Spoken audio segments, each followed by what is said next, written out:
dans ce nouvel épisode de Parlons Com. Aujourd'hui, ça va être un épisode peut-être un petit peu plus court parce que je voulais juste te faire passer un message. C'est un peu un épisode mindset, on va dire ça comme ça.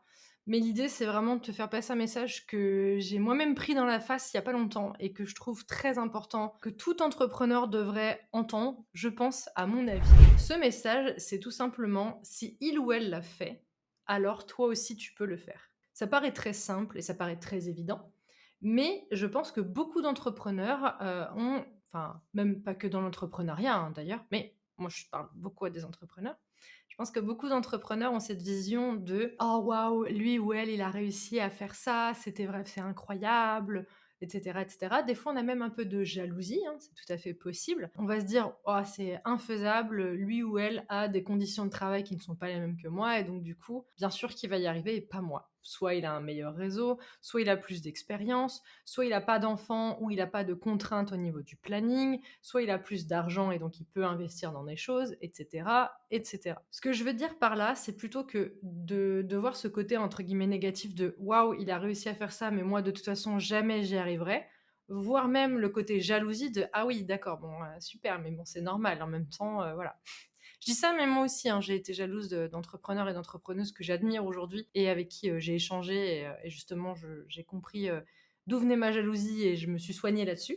Il y a pas longtemps, si tu es abonné à ma newsletter, coulisses, le lien est en description si jamais ça t'intéresse, j'expliquais que justement j'ai animé une conférence devant à peu près 150 entreprises où on parlait IA. En plus, l'IA, c'est pas mon secteur d'activité à moi, c'est, on va dire, périphérique à mon secteur, mais je suis pas experte en IA, je suis pas ingénieure, et cetera. Donc c'était super intéressant et en même temps super challengeant. Et en fait, ce qui était vraiment très, très intéressant, c'est que un mois plus tard, il y a eu une autre conférence sur l'IA à laquelle moi j'ai été spectatrice et j'ai trouvé ça super intéressant de me dire que la personne qui a fait la conférence, vraiment, elle était vraiment très intéressante. J'ai adoré son contenu. J'ai trouvé que l'angle était très, enfin voilà, c'était super intéressant. Et je ne dis pas que ce qu'elle a fait n'était pas à la hauteur ou autre, hein, pas du tout. Mais j'ai aussi su combien elle avait facturé pour sa conférence et j'ai aussi appris un petit peu les prix des conférenciers, etc. Et pour être très honnête, moi, la conférence que j'ai facturée, du coup, à l'entreprise pour laquelle j'en ai fait une, clairement, j'étais pas dans les prix que j'ai entendus. J'étais même, je dirais, moins de la moitié du prix qui était fait généralement pour des conférences d'une à 2 heures. Sur le moment, je me suis dit, il y a eu ce moment de ah ouais, mais en même temps, moi, j'ai pas l'expérience de ces conférenciers-là. Enfin voilà, il y a eu tout ça qui s'est mis en tête, syndrome de l'imposteur, toi-même tu sais. D'ailleurs, si c'est un sujet qui te pose problème, j'ai enregistré un épisode dédié au syndrome de l'imposteur et je te conseille d'aller l'écouter. Dedans, tu as 6 témoignages d'entrepreneurs qui expliquent un petit peu justement comment ils ressentent le syndrome de l'imposteur et j'ai essayé de décortiquer ça de manière simple et efficace pour pouvoir t'aider. Ce que je veux dire par là, c'est que vraiment j'ai eu ce moment de mais de toute façon, c'est normal que je sois payée moins cher, et cetera. Je suis pas en train de dire que j'aurais dû facturer plus cher parce que honnêtement, à ce moment-là, j'étais très à l'aise avec mon prix et ça me convenait. Et puis par rapport, comme je disais, au fait que c'est pas mon secteur d'activité privilégié, je trouve que c'était normal de facturer ce prix-là. Ce que je veux juste dire, c'est que ça m'a plutôt permis de me dire, je dis beaucoup de mots de dire, ce que je veux expliquer, c'est que ça m'a permis de réfléchir et de me dire que si cette personne en était arrivée là, moi aussi je pouvais en arriver là. Ce que je veux dire par là, c'est que si cette personne, elle arrive à se faire payer 3 000 € pour une heure de conférence, bah moi aussi je pourrais un jour peut-être y arriver. Ça veut pas dire que je peux le faire aujourd'hui, mais ça veut dire que je peux faire en sorte de. Par exemple, si j'ai envie de développer les conférences, bah, potentiellement, je peux me former pour être plus à l'aise sur scène, pour avoir une posture plus conférencière, peut-être jouer plus avec les personnes, se déplacer sur scène, et cetera, et cetera. Peut-être aussi que je peux me spécialiser et trouver des sujets sur lesquels j'ai vraiment envie d'intervenir. Et donc, comme ce sera mon cœur de métier, je me sentirai aussi plus à l'aise dessus. Et donc, la valeur apportée sera encore plus forte, je pense, pour moi. Donc, je me sentirai peut-être plus à l'aise de facturer plus cher, tout simplement. Il faut pas avoir ce côté ni jalousie, ni bah, de toute façon, il peut y arriver mieux que moi parce qu'il a telle ou telle facilité. Ok, s'il a ces facilités-là, fais avec les tiennes. Je suis pas non plus en train de te dire de hustle tout le temps et d'être en mode cette personne-là n'a pas d'enfant, a énormément d'argent et a 30 ans d'expérience. Moi, j'ai 1 an d'expérience, j'ai 3 enfants à charge et j'ai pas de thunes. Je vais faire la même chose. Non, bien sûr que je suis pas en train de te dire ça, on est d'accord. Ce que je veux juste te dire, c'est ok, peut-être que moi, ça va me prendre plus de temps, peut-être que je vais pas passer par les mêmes chemins que cette personne-là, mais il n'y a pas de raison que je ne puisse pas y arriver. Parce que elle aussi, à un moment de sa vie, elle a peut-être été dans le cas dans lequel moi je suis. Et en plus, ça revient à mon podcast sur ne pas faire de suppositions, qui devient un mantra, comme tu le sais. Ne pas faire de suppositions, c'est aussi se dire, je ne sais pas les conditions dans lesquelles cette personne a évolué et ce qui lui a permis d'en être là aujourd'hui.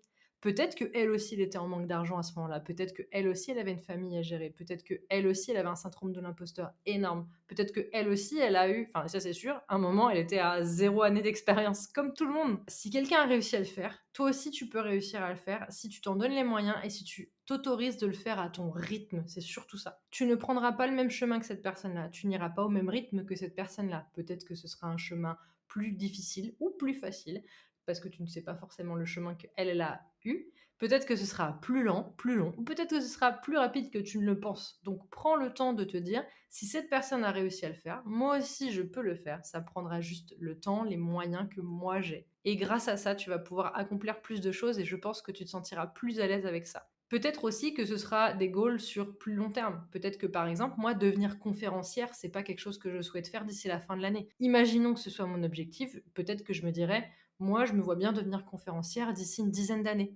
Donc ça veut dire que ça me laisse 10 ans pour performer là-dessus, pour me former, pour proposer plus de conférences, pour m'entraîner, pour tester, pour essayer de me sentir plus à l'aise avec la valeur que j'apporte, etc., etc. Donne-toi des objectifs, mais qui sont pas... Alors, je sais qu'on parle des objectifs SMART, etc., mais donne-toi aussi des objectifs avec lesquels tu es à l'aise, parce que ça, c'est vraiment important. Le côté sortir de sa zone de confort, oui, c'est intéressant, et encore, cette expression, elle commence à devenir un petit peu galvaudée, malheureusement. Mais le côté faire un pas de plus que ce que tu penses pouvoir faire, bah, ça, c'est intéressant.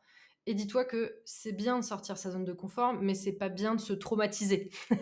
Parce que du coup, tu vas faire un gros pas en arrière et tu voudras plus jamais avancer, hein. Donc, évite quand même de te faire peur, trop peur. En tout cas, moi, c'est ma manière de voir les choses. C'est comme ça que je fonctionne. C'est-à-dire que quand j'ai peur de quelque chose, j'y vais petit à petit, tout simplement. Grâce à ça, maintenant, j'ai plus peur de faire de la vidéo, par exemple. Et aussi, j'ai quasiment presque plus peur des araignées.